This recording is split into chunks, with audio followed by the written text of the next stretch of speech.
what is going on with the price of film. If you know, if you work in the film industry, or if you're in any way connected with the supply of chemicals or raw materials to the film industry, please do let me know, because I would like to know. I cannot work out what's going on.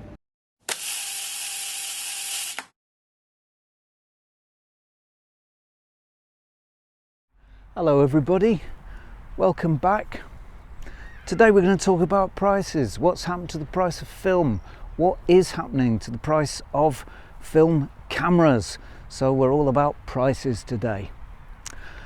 Well, I was looking at Reddit recently and there was a guy on there who sells cameras for a living. And have I got the light behind me? Yes, I have.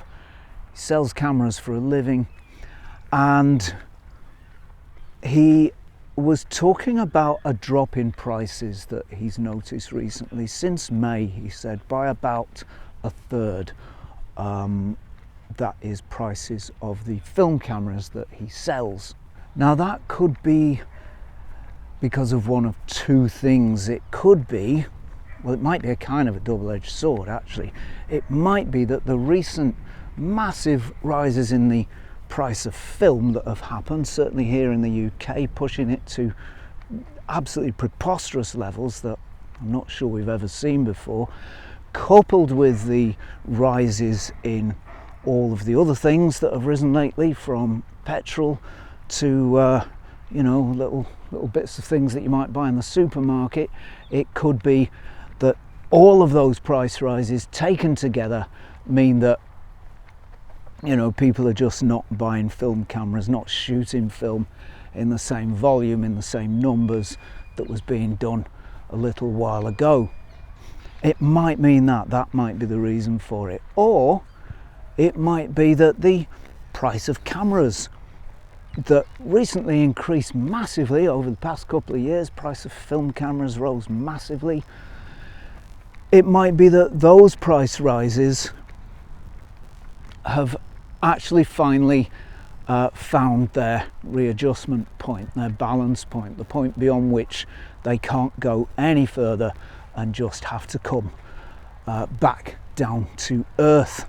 For example, I heard of an Olympus OM10 recently. I saw an Olympus OM10 on sale for £120. Now, a couple of years ago you could buy an Olympus OM10 for between £40 to £60. So I don't know, is an OM10 really worth £120? It seems an awful lot of money to pay for that camera. It's a good camera, but that's a huge amount of money to pay for one, especially when the OM1 and the OM2, which are better cameras, cost not very much more.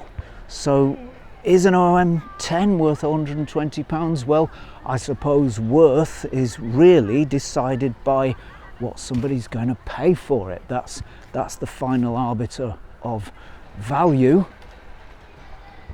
But I don't know. Let me know what you think. Is an OM10 worth £120? Is it that good a camera? You tell me, please, in the comments box below what you think about that. Another case in point is the Olympus Mu 2, a nice little clamshell design camera that's become very, very fashionable because it's been taken up by celebrities and it's quite small and so on. Apparently those cameras, according to this guy on Reddit, he sold one for £350 and now he can't sell them. Now he can only sell them for £150. Well now, gosh, £350 for a Mu 2. Well, it's a nice little camera, sure, but it's a simple point and shoot. What's it got going for it? Well, it's got a nice lens. It's got an f2.8 35mm Fujicolour lens, and yeah, that's a nice lens. It's not the best lens in the world, but it's a nice lens. And I think the other thing it's got going for it is size. So that's a nice little camera. But is it £350 worth of nice little camera? It seems to me that that value was massively inflated, and there are other cameras that are actually more capable. There are other point and shoots, less fashionable ones, that are more capable than the Mu 2 and have a better lens. So I think a readjustment was needed there. So these adjustments, whatever's causing them, whether it's the price of film, whether it's the price of cameras, whether it's a bit of both, whatever's causing them, those are welcome adjustments, and adjustments that really can only be a good thing for photographers and anybody interested in film photography. So I appear to have been transmuted to the northeast. Well, I've not been transmuted actually. Mrs. Z drove me here, and here I am in the northeast, in fact in Durham, the holy city of Durham, and it's a beautiful place, but I must admit I'm not too good. I'm finding my way around in this place, so we'll just have to hope that it all works out. So, anyway, let's get back to cameras and film, shall we? Let's have a look at my notes. Yes, so prices, film camera prices. Well, I've seen prices of plastic point and shoots, you know, the kind that are really, really basic, that have a plastic lens and a plastic body and fixed focus, and they're really, really poor quality, and I've seen them on sale for £30-40. These are the kinds of cameras that used to be given away free with cornflakes back in the day, and I really don't think that is the way to go.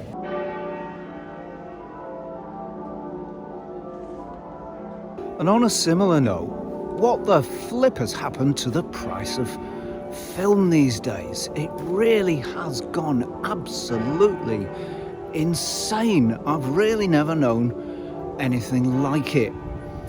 Now, gosh, what can you buy film for? Well, a roll of Kodak Gold 36 exposures is going for about £15 a roll before developing or printing. Same with a roll of Fujifilm C200, and I'll have more to say on that in just a moment.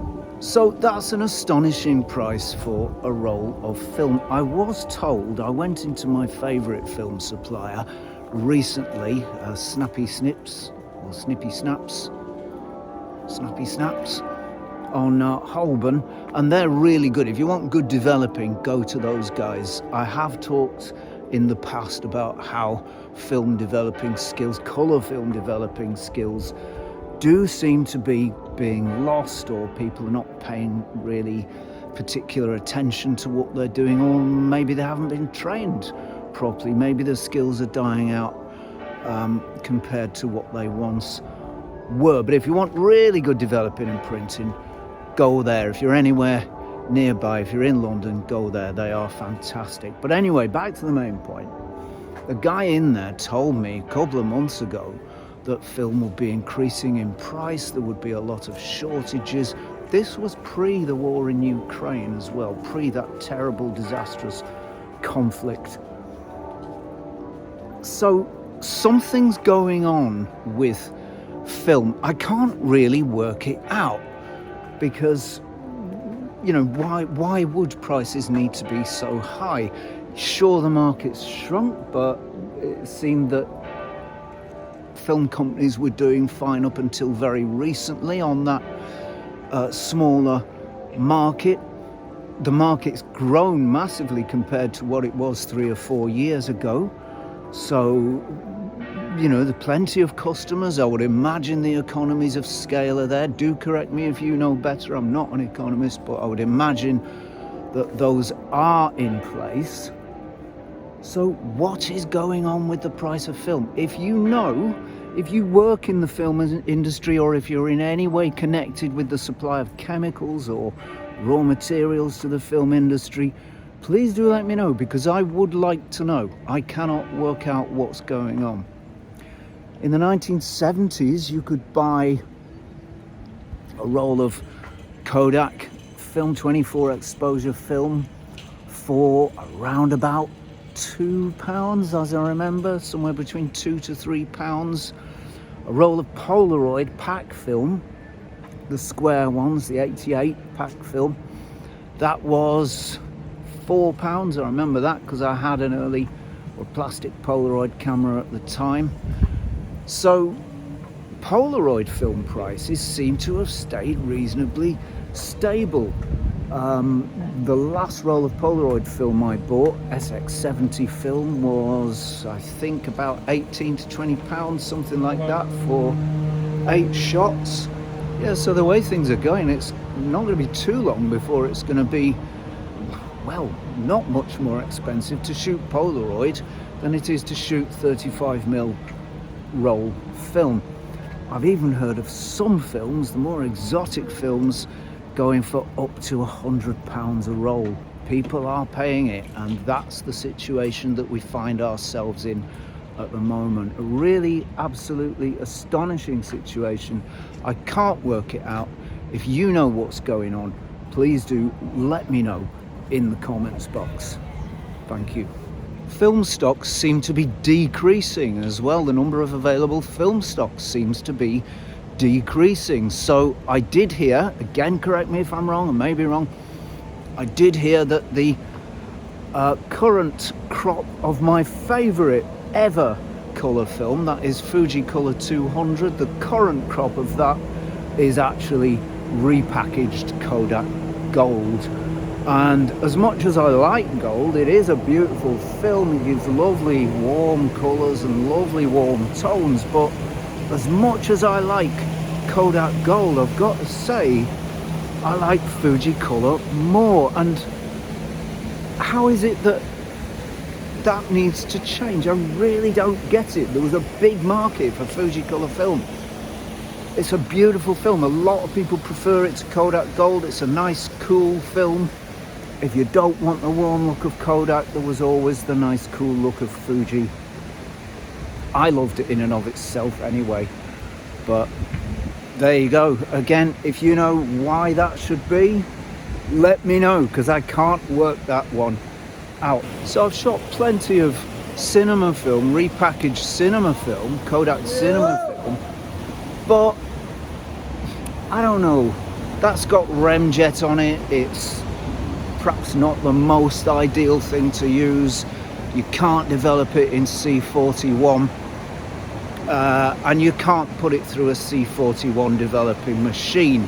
So I'm really not sure that that's the best way to go, although it is an interesting experiment. There are lots of black and white films still around. Fortunately, the situation for black and white is pretty good. Many films still around, though a lot of those are starting to be repackaged, and the range is gradually decreasing of those films as well. However, they're not so expensive as the colour films, and they've not, so far anyway, been subject to the kind of price rises that the colour films have been subjected to. So let's just hope black and white doesn't go that way also, and I'm certainly going to stick with that for now. So I guess that begs the question, really, can the colour film market actually survive? I mean, people are buying the film, they seem to be paying the prices for it, which to me is quite extraordinary. I don't really understand why people are paying such inflated prices and why that's thought to be the right thing to do. But I don't know, will the colour film market survive? Let me know what you think. It does seem to be diminishing, and we do seem to be reaching a point where, you know, we've got to ask, is this actually viable to do anymore? Unless you're quite wealthy and you've got plenty of money, is this thing actually viable to do anymore? I don't know. So as I say, I am wondering whether or not I should stop shooting colour film. I think I will for now until the prices have sorted themselves out. Whether they'll go back to normal, whether they'll ever regain that situation that we had not long ago where film was pretty cheap, I really don't know. I honestly can't say. Everything's in a turmoil at the moment. Lots of economies are in turmoil at the moment. And, you know, it feels like the world's turned upside down. But whether we continue shooting colour film, whether I continue shooting colour film, is something I will have to think about quite carefully. Certainly I can get fantastic results using vintage lenses on digital, on the Sony sensor, on the Sony full frame camera that I have that has beautiful results, and on my Fujifilm X-T3 as well. I love shooting vintage lenses on that camera. It gives me absolutely beautiful results. So I think for now that's what I'm gonna do, and maybe the odd roll of Polaroid, just because it's such a miracle and so wonderful. Other than that, I'm gonna stick to black and white, I think, and that seems the most sensible thing to do just at the moment. So I guess that's it from me for now on this subject. Please don't forget to give me your views. Let me know what you're gonna do. Are you gonna continue to shoot colour film, or are you gonna shoot black and white film? Develop yourself and take your colour shots on digital. Do let me know in the comments box below. I'd be very pleased to know. I'd be very interested to know, actually. So do let me know. Many thanks to all of our subscribers, everybody who's ever subscribed, everybody who's still with us, everybody who's subscribed and left and can't be bothered with us anymore, everybody who's stayed the course and is still with us, and everybody who's just joined. Many thanks to you, and many thanks go also to patrons, without whom this show could not do what it does. I've said that several times and it's true. We just couldn't do what we do without the support of patrons. So many thanks for that.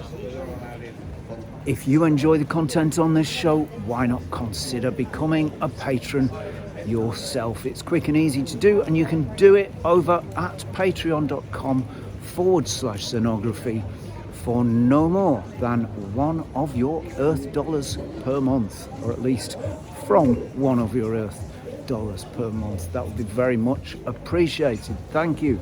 I do hope you've enjoyed this episode. Many thanks for watching, and I will see you next time for a spot more Zenography. Cheerio all.